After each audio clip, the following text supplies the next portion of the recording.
A sitting minister of the Federal Republic of Nigeria, one of the most powerful men in Abuja right now, is staring down a potential prison sentence, not from EFCC, not from ICPC, from a civil court over houses. While everyone is debating Wike's political future and whether he will survive the next cabinet reshuffle, nobody is asking the real question. How does a man who controls billions in FCT funds end up in contempt of court over a demolition order he simply ignored? Because here's what's interesting. This isn't about the demolition itself. It's about what Wike did after the court told him to stop. And that decision, that one move, might be the thing that finally puts a leash on one of Nigeria's most untouchable political figures. Or it won't. And that tells us everything about how power actually works in this country. Stay with me. Before we go deeper, if you're just finding Naijanewsfeed, welcome. This channel exists to break down what's really happening in Nigerian politics without the noise, without the spin. Hit subscribe and stay with me, because this one gets interesting. Let's set the table. Nyesom Wike is Nigeria's Minister of the Federal Capital Territory. He was Rivers State Governor for 8 years, he backed Tinubu when it mattered most during the 2023 election, and his reward was the FCT ministerial seat, arguably one of the most lucrative positions in the entire federal government. Abuja is a city worth hundreds of billions naira. Whoever controls land allocation and development in Abuja controls extraordinary wealth and patronage. Now, since taking that seat, Wike has been on a demolition spree. Structures in Abuja, markets, buildings, properties have been coming down at a pace that has alarmed residents, property owners, and legal practitioners alike. The justification has usually been illegal structures, non-compliance with FCT master plan, or expired allocations. But here's where this specific case begins. A property owner, or a group of property owners, went to court. They obtained a court order. That order told the FCT administration to stop, to halt the demolition of their property pending the resolution of the case. Wike's administration allegedly went ahead anyway. The court is now treating this as contempt, a deliberate disregard for a judicial order, and the judge has indicated that unless Wike appears and explains himself, committal to prison is on the table. That's where we are. That's the trigger. And it's important because it's not the first time a Nigerian official has been accused of ignoring court orders. But the escalation to prison committal is rare enough to warrant serious attention. But to understand why this matters beyond just Wike, you need to understand which institution is actually being challenged here. And it's not the one most people think. Let's talk about what's actually at stake structurally. In Nigeria, contempt of court is governed under both the Constitution and specific court rules. Section 6 of the 1999 Constitution vests judicial power in the courts. When a court issues an order, an injunction, a stay, a restraining order, compliance is not optional. It is a legal obligation. Ignoring it is not just disrespectful, it is a criminal act under Nigerian law. Committal proceedings, which is what's happening here, is the court's nuclear option. When a party, individual, or official refuses to comply with a court order, the court can issue a committal order, which means you go to prison until you comply or until the court is certified. Now, here's the institutional tension. The FCT minister operates under the FCT Act and derives powers from the presidency. The FCT administration has enormous latitude over land use, development control, and demolitions in Abuja. Under the Land Use Act, the government has power to revoke and reclaim land. So Wike's team will argue they were acting within their statutory authority. But, and this is the critical point, statutory authority does not override a court order. The moment a court says stop, you stop. You can appeal, you can challenge, you can argue, but you cannot simply continue and pretend the court doesn't exist. The gray area being exploited here is the question of whether the right individuals were properly served, whether the contempt proceedings were correctly initiated, and whether Wike personally had knowledge of the specific order before the demolition happened. These are real legal questions, but they don't change the central issue. A court order appears to have been defied, and the judiciary is not letting it go quietly. Now we get to the part that actually matters. Let's be honest about who Nyesom Wike is politically. He is not a bureaucrat who accidentally became powerful. He is a machine politician, someone who understands leverage, loyalty, and the brutal arithmetic of Nigerian power better than almost anyone currently in Abuja. He delivered Rivers State for Tinubu at a moment when Tinubu desperately needed it. He broke with his own party's presidential candidate, Atiku Abubakar, in a move that was deeply controversial but strategically rational. His reward was the FCT seat, and he has used it aggressively. So who benefits from this court case going forward? The opposition, specifically the PDP faction that Wike effectively kneecapped during the 2023 elections. These are people who have long memories and who would love to see Wike humiliated, not just politically, but legally. There are also interests within the APC itself. Wike is not a lifelong APC man. He is a guest, a powerful, noisy, expensive guest, and there are people within Tinubu's inner circle who have never been comfortable with how much space Wike occupies. A legal scandal reduces his value as an ally and gives those factions ammunition. Then there are the property and real estate interests. Abuja's land market is worth extraordinary sums.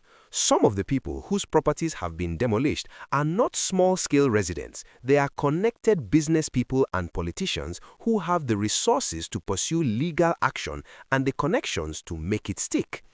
Who stands to lose? Wike himself, obviously, but also President Tinubu, because Wike being sent to prison, even temporarily, even symbolically, would be a massive embarrassment for an administration that is already navigating economic hardship, insecurity, and declining public trust. Tinubu cannot afford for one of his most prominent ministers to be dragged out by court order. This is why the presidency will be watching this very carefully. Expect quiet back-channel conversations. Expect pressure, subtle or otherwise, on all sides to find a way to resolve this without escalation. The silent players. Watch the property developers and land speculators who operate in Abuja. Some of the demolitions Wike has overseen have cleared land that has subsequently been reallocated. The question of who gets that reallocated land and at what price is a story that has not been told fully yet. The court case might be the thread that, if pulled hard enough, unravels something much bigger. Timeline of moves. Demolitions began escalating under Wike from late 2023 into 2024. Court action started being filed as affected parties realized that administrative appeals were going nowhere. The contempt proceedings appear to have crystallized in early to mid-2025, with the court taking an increasingly firm position. And now, in 2026, we're at the point where prison is no longer hypothetical, it's on the table. Here's the thing most people miss.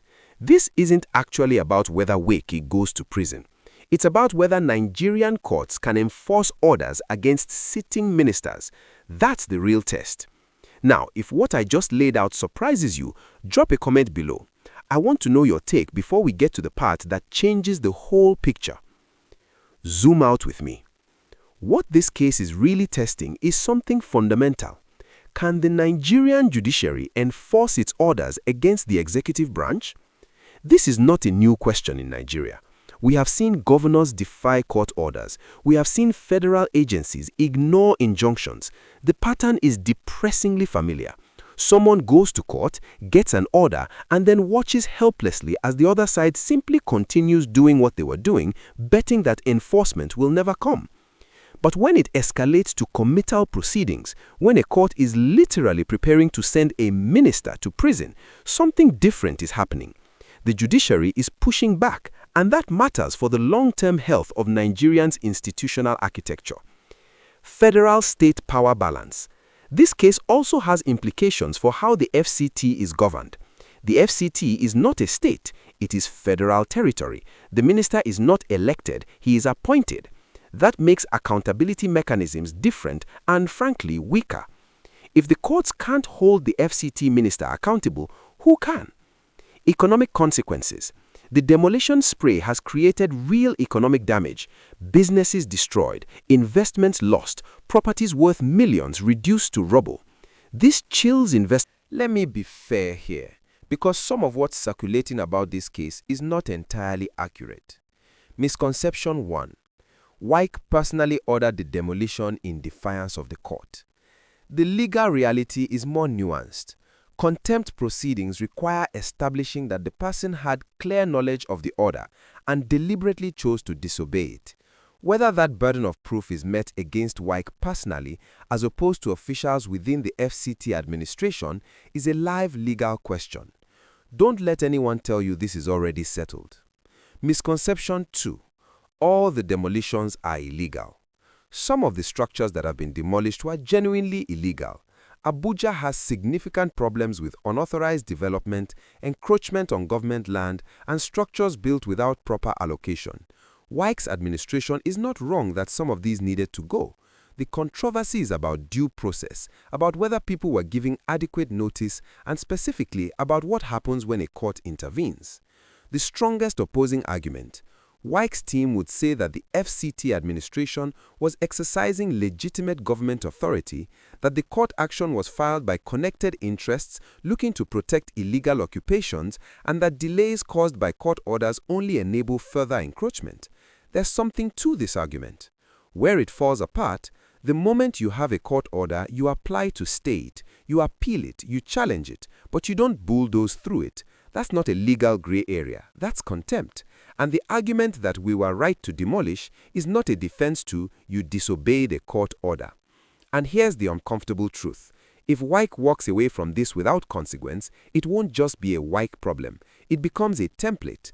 Every powerful official in Nigeria will know exactly what they can get away with. What happens next? Here's how I see it playing out. Most likely scenario: settlement or compliance behind the scenes. Someone in the presidency or the Attorney General's office facilitates a resolution. Wike or the FCT administration takes some formal step towards compliance. The affected parties are compensated or have their matter resolved, and the contempt proceedings are withdrawn. This happens quietly.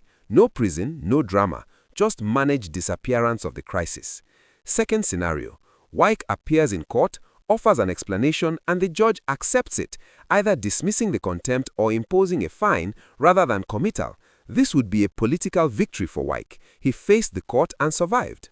Third scenario, and the one to watch for: the court proceeds, committal is ordered, Wike defies that too, or it becomes a constitutional standoff. This is low probability but high consequence. It would trigger a constitutional crisis about the relationship between the executive and the judiciary. Signals to watch: any statement from the Attorney General of the Federation on this matter, any sudden quiet from Wike on his public social media and press interactions usually means something is happening in the background, any reported meeting between Wike and Tinubu outside of regular cabinet sessions. Worst case, nothing happens.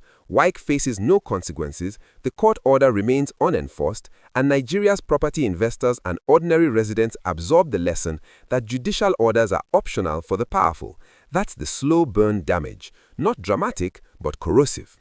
Long-term impact: if this case establishes even a partial precedent that contempt proceedings against ministers can succeed, it strengthens Nigeria's institutional framework in ways that matter. Not because Wike is particularly important, but because the principle is. The people cheering for Wike to face consequences are many of the same people who cheered when he was demolishing markets in communities they didn't like. Power respects no one permanently. That's the Nigerian lesson. In Section 5, the question was, if the court orders Wike to prison, what actually happens? The honest answer: probably not much immediately. You can't send marshals to arrest a sitting minister without the cooperation of the security services, and those answer to the executive. That's the deepest problem. The court can issue the order. Enforcing it is another matter entirely. And that gap between what the law says and what power allows is where Nigerian governance lives. So let's come back to where we started. A sitting minister, a court moving towards a prison order, a country watching to see if the rules apply to the powerful. Here's my measured conclusion: Wike will not go to prison.